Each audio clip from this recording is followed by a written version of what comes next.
Recognized for 5 minutes. Thank you, Mr. Speaker.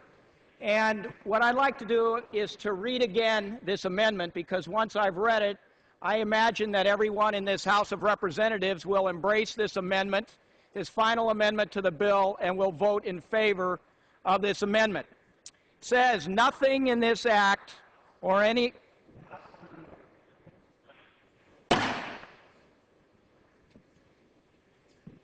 Members, please take your conversations off the floor. Gentleman from Colorado. Thank you.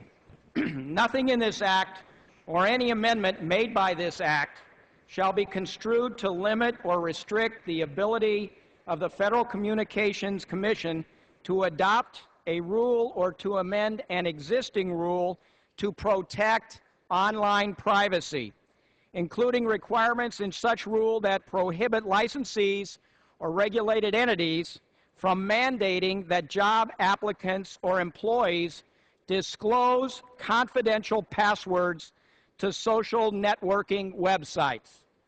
What this amendment does is it says you cannot demand as a condition of employment that somebody reveal a confidential password to their Facebook, to their Flickr, to their Twitter, to whatever their account may be.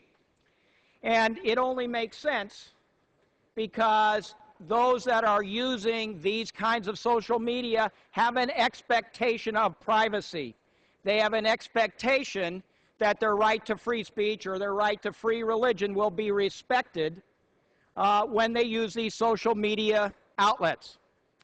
Now, if an employer wants to pose or impersonate the individual who's had to turn over their confidential password, that employer, I think, will be able to reach into personal, private information of the user, of the Facebook user, for instance, or the Facebook member, or of the person who's communicating with them, the friend of the Facebook user.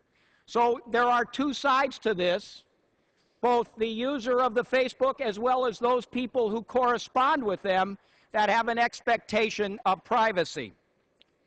Now, these kinds of communications are going to be very personal, and Facebook itself, in a original post dated March 23rd, 2012, says, we've seen a distressing increase in reports of employers or others seeking to gain inappropriate access to people's Facebook profiles or private information.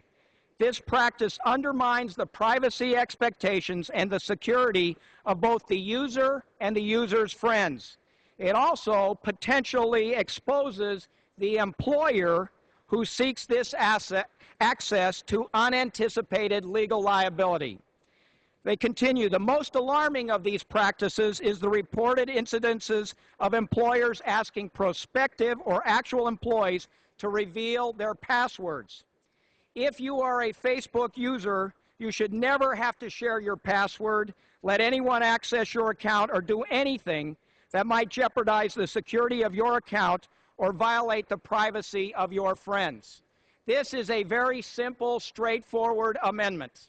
It is one that everybody ought to embrace.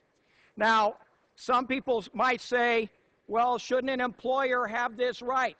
Well, employers can always do what they've done for years, which is to check references, to do background checks, but to do it as themselves, not as an imposter.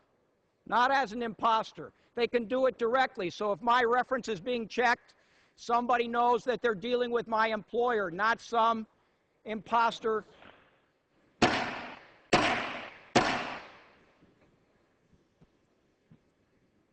Gentleman from Colorado. Thank you, Mr. Speaker. It's just that simple. People have an expectation of privacy, both the user and their friend. There's clearly the potential for liability to an employer or somebody who comes in and misuses the confidential password. And there's already plenty available to employers to do the background checks that they may need without posing and using the confidential password. This amendment is simple, it's straightforward. I urge its passage. It is the final amendment that we will present to this bill. Gentleman yields. The gentleman yield. I would yield to my friend. I certainly appreciate it. I've been working on legislation similar to this, and if the gentleman would withdraw, I would be happy to work with him to craft fine legislative language that could be acceptable to all sides, including national security interests. Taking back my time from my friend from North Carolina, I would love to work with you, but this is the amendment that we're proposing to this bill at this time. And I am asking for a vote on this bill at this time. And with that, Mr. Speaker, again, this is a straightforward amendment. It's one everybody should vote for. With that, I yield back.